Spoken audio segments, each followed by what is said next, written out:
마음을 다시 한번 다짐하겠습니다. 주여 말씀하옵소서. 다시 한번 더 하겠습니다. 주여 말씀하옵소서. 말씀대로 지켜 행하는 여러분들이 되기를 축복합니다. 이 땅에 살아있는 모든 사람들이 마지막으로 남기는 흔적이 하나 있습니다. 그것은 무덤입니다. 무덤은 죽음의 상징입니다. 누군가의 무덤이 있다는 것은 그 사람이 죽었다는 것을 보여주는 것입니다. 아마 여기에 앉아 계시는 분, 여러분들 무덤 있으십니까? 앞으로 내가 죽으면 어디에 묻힐다. 자리는 반원 분 있을지 모르지만은 아직까지 무덤은 없습니다. 무덤이 있다는 것은 그 사람이 죽었다는 것을 증명하는 것입니다. 오늘 함께 읽은 요한복음 20장 1절에서 18절은 예수님의 무덤에서 일어난 일들을 기록하고 있습니다. 예수님의 무덤이 있다는 것은 무엇을 의미합니까? 예수님이 죽으셨다. 예수님이 죽으셨다. 무덤이 있다는 것은 어떤 사람들은 예수님이 죽었다 안 죽었다 등등 하여튼 다 접어두고 예수님의 무덤이 있었습니다. 예수님의 무덤을 찾은 사람들은 이해할 수 없는 혼란과 슬픔에 빠지게 되었습니다. 그 이해할 수 없는 혼란과 슬픔이 전혀 예상하지도 못한, 상상하지도 못한 그런 기쁨으로 마무리되는 것이 오늘 본문의 사건입니다. 오늘 이 본문을 두 개의 대지로 나누어서 함께 살펴보고자 합니다. 첫 번째는 이해할 수 없는 슬픔, 두 번째는 상상을 초월하는 기쁨입니다. 첫 번째는 이해할 수 없는 슬픔입니다. 안식 후 첫날 이른 새벽에 마리아가 예수님의 무덤을 찾았습니다. 무덤을 찾은 이유는 뭐냐면은 예수님의 장례를 좀 제대로 치르기 위해서 향품을 준비해서 무덤을 찾았습니다. 예수님은 안식일 전날 반역자로 몰려가지고 십자가에 죽음을 당했습니다. 유대인들의 풍습은 안식일 날은 이 십자가에 죽은 사람을 달아놓지 않습니다. 그래서 내려가지고 장례를 치러야 되는데, 그래서 안식일 전날 오후에 이렇게 돌아가시기 때문에 이 예수님을 안식일을 지키기 위해서 급하게 장례를 치렀습니다. 다른 성경에 보면 그 과정에 이제 아리마대 요셉이 어떤 역할을 했는지 그에 설명을 하고 있습니다. 어쨌든 예수님의 장례는 반역자로 죽음을 죽었고 안식일 전날 죽었고, 그래서 아무도 그것을 이렇게 거창하게 장례를 지낼 그런 시간적인 분위기도 안 되고 여유도 안 되고, 그래서 막 도망치듯이 그렇게 급하게 예수님의 장례를 치루었습니다.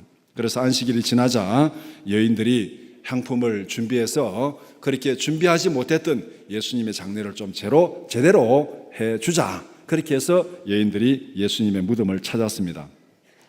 그럼 여기에서 우리가 질문이 하나 생길 수 있습니다. 무덤에 장사 지내고 무덤을 만들었으면 그만이지, 거기에 그 다음날 또 가가지고 무덤을 파내가지고 다시 어떻게 이 향품을 바른다는 말이냐, 그렇게 생각될 수도 있습니다. 여기서 우리나라 장례 풍습하고 유대인들의 장례 풍습하고는 다릅니다.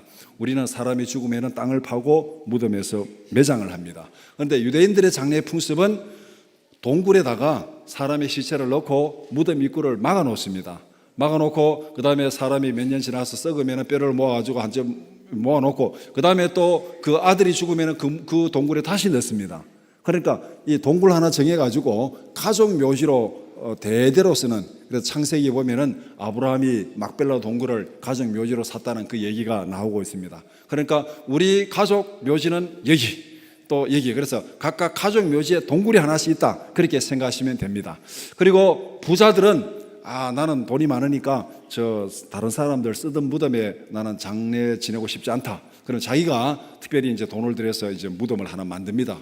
석회암 바위에다가 동굴을 파가지고 이거는 내 무덤이다. 그래서 새 무덤, 아무도 장례 지내지 않는 새 무덤에 나는 내가 장례를 그 시체를 묻겠다. 그렇게 하면은 부자가 살아있을 동안에 미리 무덤을 준비하는, 이것을 우리가 부자의 새 무덤이다, 그렇게 얘기를 합니다.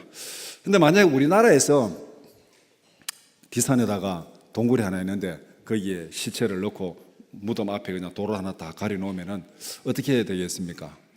장마철에 비가 오고 하면은 시체 썩는 물이 흘러내려오고 냄새나고 구더기 생기고 동네 하여튼만 난리가 날 것입니다. 우리는 그래야만 안 돼요. 우리는 그냥 딱 땅속에 묻어버려야 돼요. 그런데 유대 지역은 석회암 지역이고 사막기후입니다. 건조한 사막기후이기 때문에 우리가 걱정하는 그런 뭐 냄새, 구더기 그런 거는 별로 신경 쓸 거 없는 거예요. 그래서 이 장례 풍습이라는 것은 그 지역의 자연 환경에 따라서 조금씩 다른데, 어쨌든 유대인들의 장례 풍습은 동굴 속에 시체를 넣고 무덤 입구를 가려놓는 거, 그러니까 수시로 무덤 안에 들어갈 수 있다는 거, 그것이 지금 오늘 이 본문의 배경을 이루고 있습니다. 그래서 예수님은 이 부자들의 무덤에 장사 지낸 바 되었다. 아리마대 사람 요셉이 자기 무덤을 위해서 준비했던 그 무덤에 예수님을 장례 지냈습니다. 그래서 이사야 53장에도 그는 부자의 무덤에 장례 지냈다는 그 예언이 이렇게 이루어졌습니다. 무덤에 도착한 마리아가 예수님의 무덤에서 이상한 일을 발견했습니다. 그 무덤 앞에 돌이 이렇게 막혀져 있어야 되는데 그 무덤 입구를 막고 있던 돌이 옮겨졌습니다. 다른 복음서에 보면은 이 여인들이 향품을 준비해 가지고 지금 예수님의 무덤에 가면서 걱정한 게 뭐냐면은 그 무덤 앞에 가려져 있는 돌이 엄청나게 큰데 그거 누가 옮겨주겠냐? 우리가 도저히 옮길 수 없는데 그거 옮겨줄 사람이 있는데 그거 누가 옮겨주지? 옮겨줘야 우리가 향품을 가져와서 바르는데 어떻게 하지? 이런 걱정을 하면서 무덤에 갔습니다. 무덤에 가보니까 무덤 문이 열려 있습니다. 일어날 수 없는 일이 지금 일어났습니다. 그 다음에 무덤 문이 열려가 이상하니까 들여다보니까 무덤 안에 시체가 없었습니다. 정말 이해할 수 없는 일이 벌어졌습니다. 마리아는 이 사실을 예수님의 제자인 베드로와 요한에게 달려가서 알려줍니다. 이른 새벽에 향품을 준비해서 예수님의 무덤에 왔는데 무덤 문이 열렸고 예수님의 시체가 없어진 거예요. 이게 보통 일이 아니잖아요. 여러분들 어떻게 하시겠습니까? 여러분들의 부모님이 돌아가셔가지고 장례 지내고 사모 때 묘에 가보니까 묘가 다 파헤쳐지고 시체가 없어졌어요. 여러분들 어떤 심정이었습니까? 세상에 이런 충격적인 일이 어떻게 있을 수 있느냐, 막 그 순간에 여러분들의 그 기분, 느낌, 그것이 아마 지금 마리아가 여기서 느낀 느낌입니다. 그래서 이 제자들에게 달려가서 이 소식을 알려주었습니다.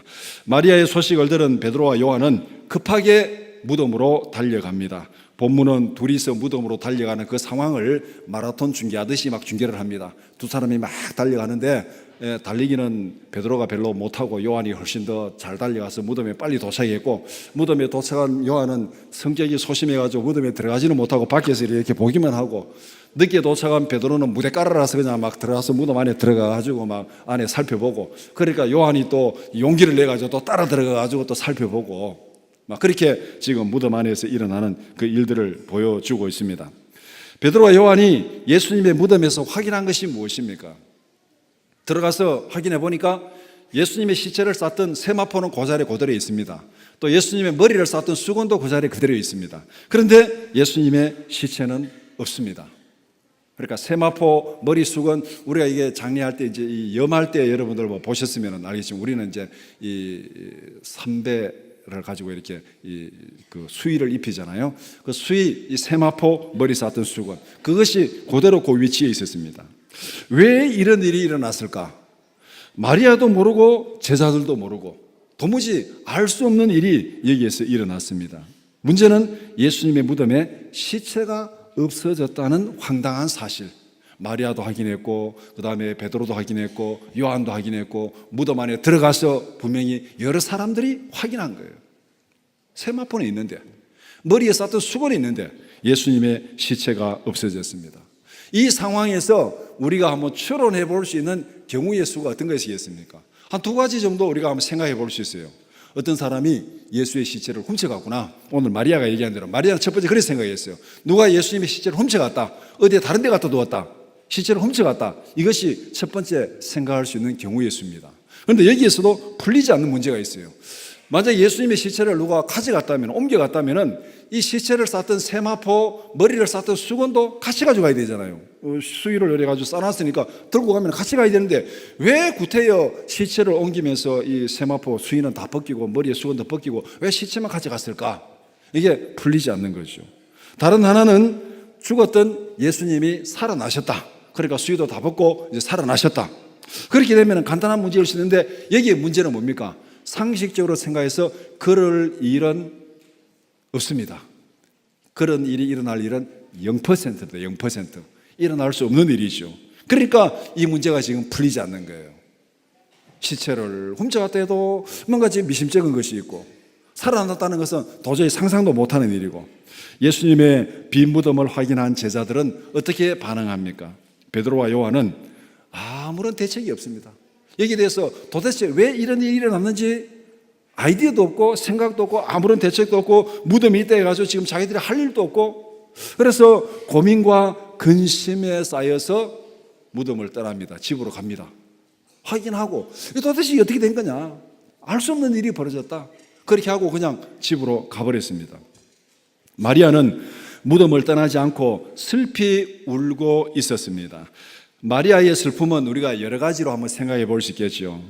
예수님은 죄도 없는데 모함을 받아서 너무나 억울하게 죽었습니다. 그것도 정말 잔인하게 십자가에 못 박혀 죽었습니다. 장례식도 제대로 치르지 못하고 급하게 그렇게 무덤에 묻었습니다. 이제 예수님의 무덤에 와서 마지막 좀 예의라도 좀 갖춰주려고 하니까 이제는 그것도 할 수 없는 상황입니다. 시체까지 잃어버렸습니다. 억울하게 죽음을 당한 예수님을 생각하면 분하고 원통하기도 하고, 시체마저도 도둑맞았으니까 자기들의 이 무능함을 생각하면 정말로 원망스럽기도 하고, 이런저런 이유로 인해 가지고 마리아는 도저히 이해할 수 없는, 납득이 안 되는 그런 슬픔에 쌓여 있는 거예요.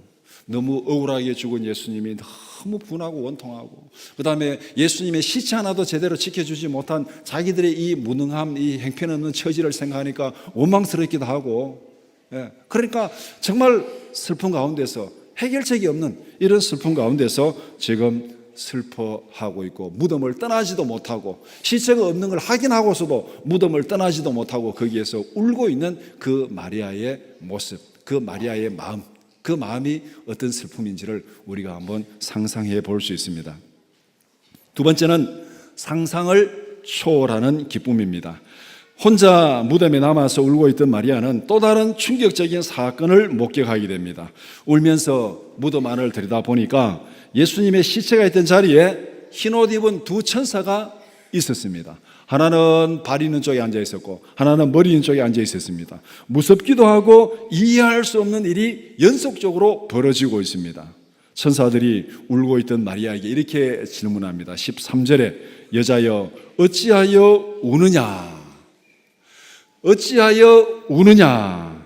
이 질문이 오늘 본문이 우리 모두에게 던지는 보편적이고 인생의 근본적인 질문입니다. 우리는 이 땅에 살아가면서 울면서 살아갑니다. 태어나면서부터 울었고 살아가면서 여러 사건으로 울고 있습니다.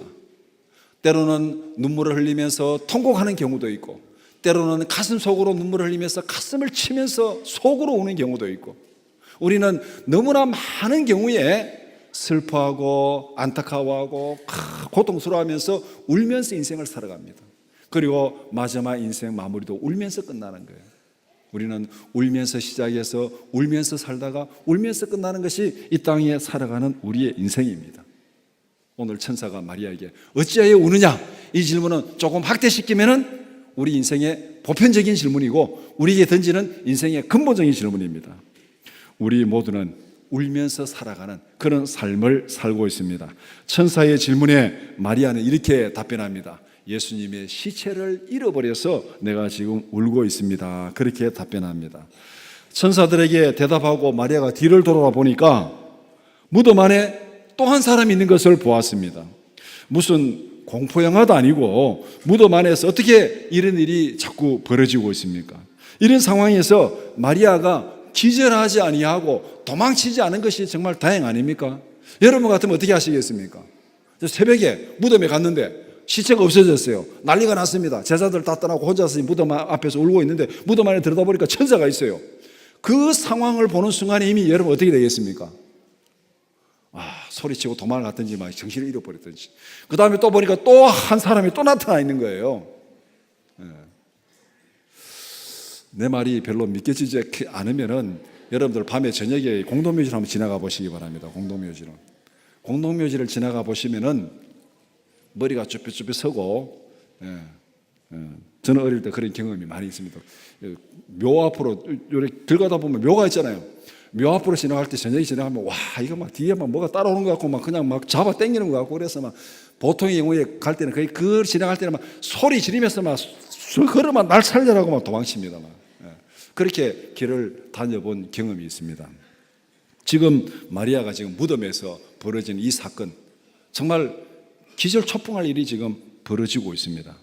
무덤 안에 서 있던 사람이 마리아에게 또 묻습니다. 15절에 여자여 어찌하여 울며 누구를 찾느냐. 마리아는 자기에게 묻는 사람이 누구인지를 몰랐습니다.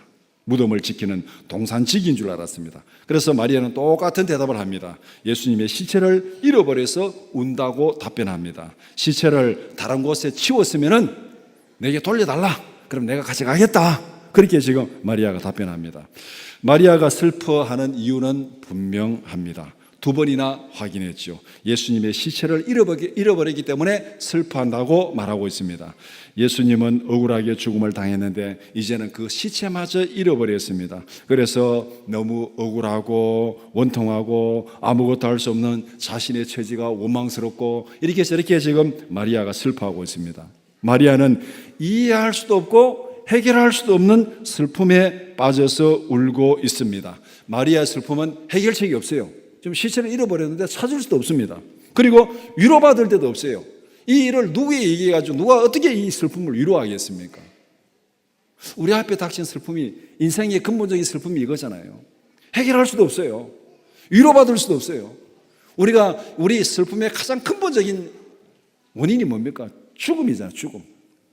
우리가 살아가면서 또 인생이 처량하다 뭐 여러 가지로 죽음이라는 이 슬픔이 앞에 딱 있는데 이거 어떻게 해결하겠습니까? 해결하는 방법 한 가지 간단해요. 죽어도 안 죽으면 됩니다. 나는 죽어도 안 죽겠다. 죽어도 안 죽으면 되는데 이게 죽어도 안 죽을 수가 없는 게 이게 문제잖아요. 그렇다고 이거 어디 가서 위로받을 데도 없습니다. 지금 마리아의 슬픔이 꼭 그렇습니다. 그런데 마리아의 해결할 수 없는 슬픔은 상상하지도 못했던 한마디 말에 완전히 사라졌습니다. 예수님께서 마리아야 부르는 순간에 마리아의 눈과 귀가 열렸습니다. 그 전까지는 예수님을 보고도 예수님인 줄 몰랐습니다. 예수님과 대화를 하면서도 예수님인 줄 몰랐습니다. 그런데 예수님께서 마리아야 부르는 순간에 예수님인 것을 알아보았습니다. 예수님께서 눈과 귀를 열어주시는 순간에 마리아는 잃어버렸던 모든 것을 찾았습니다. 예수님의 시체를 찾은 것이 아닙니다. 죽음에서 살아계신 예수님을 찾은 것입니다. 살아계신 주님을 발견하는 순간 마리아의 슬픔은 완전히 사라졌습니다. 억울하게 죽음을 당했다고 슬퍼할 이유도 없습니다. 시체를 잃어버렸다고 한탄할 이유도 없습니다. 예수님은 마리아에게 더 놀라운 사실을 선포합니다. 요한복음 오늘 본문 20장 17절 말씀, 20장 17절 말씀 함께 보겠습니다. 예수께서 이르시되 나를 붙들지 말라. 내가 아직 아버지께로 올라가지 아니하였노라.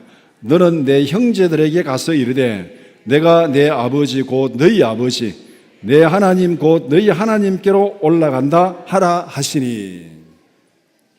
우리가 요한복음 20장 이 무덤에서 일어난 일을 보면서 이 본문에서 예수님이 시체가 없어졌는데 살아났고 예수님 대화하고 다 있는데 거기에서 오늘 이 본문에서 사실 우리에게 제일 중요한 말씀은 이 17절 말씀입니다.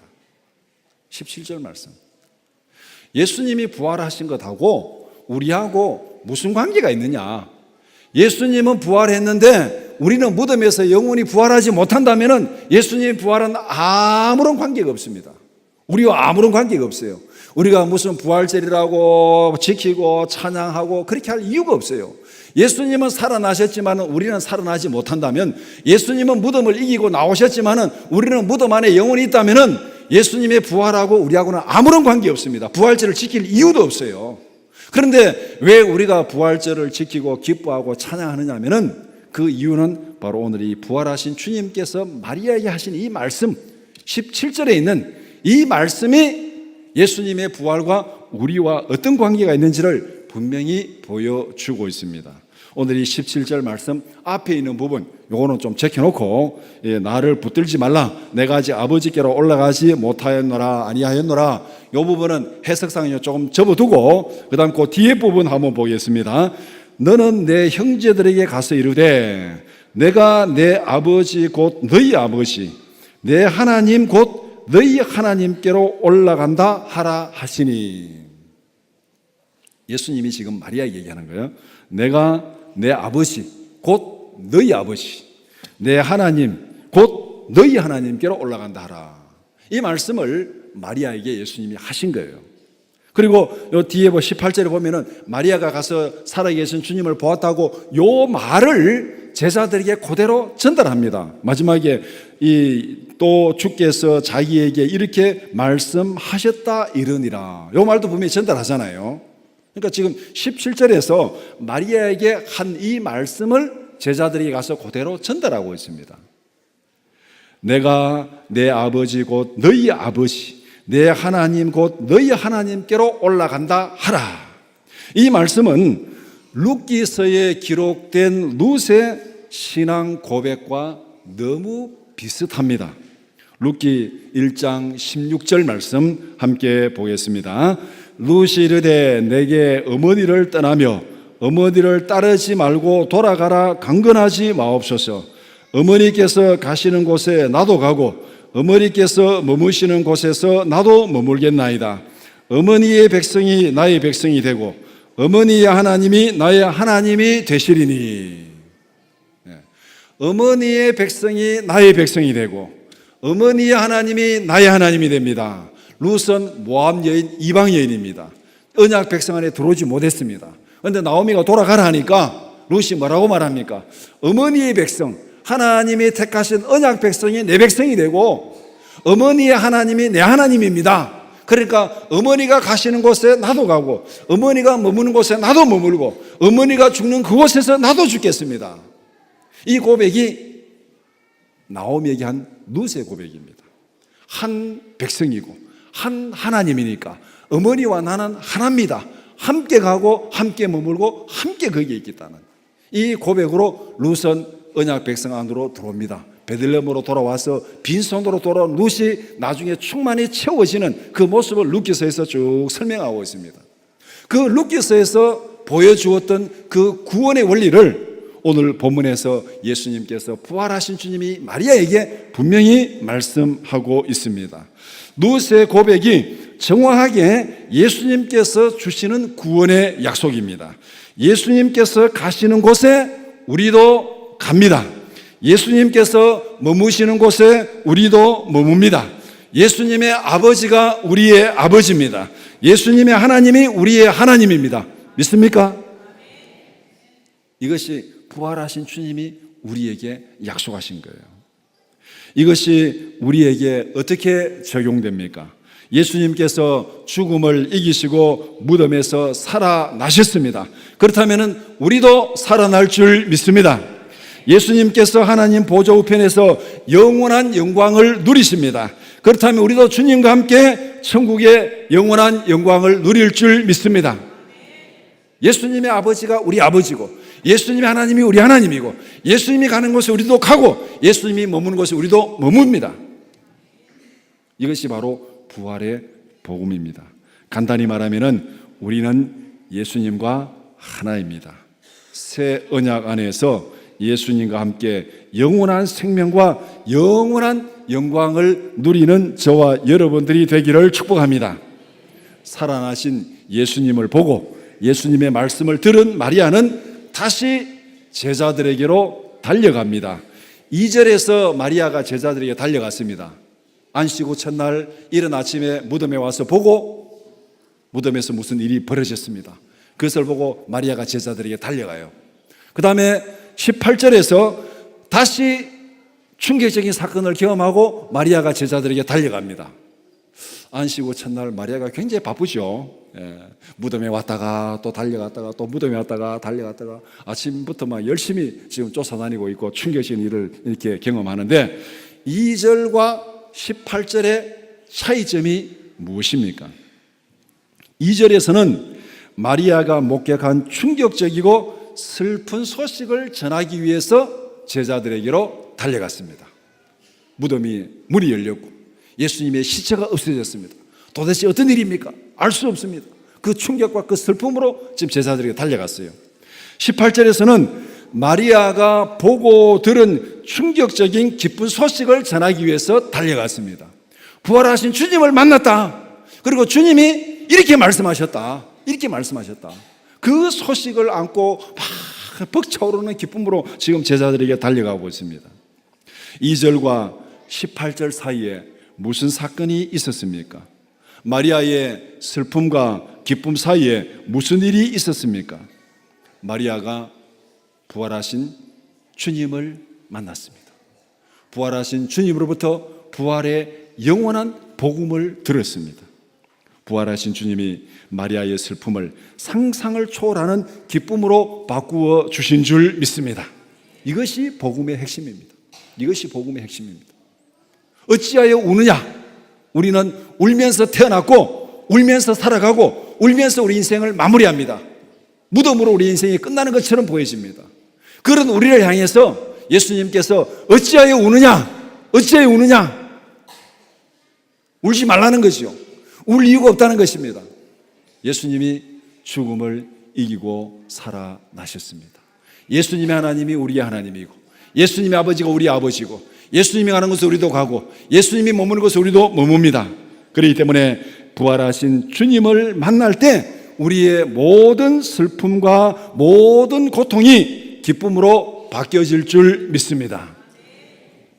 부활절이 우리에게 중요한 이유가 바로 여기에 있습니다.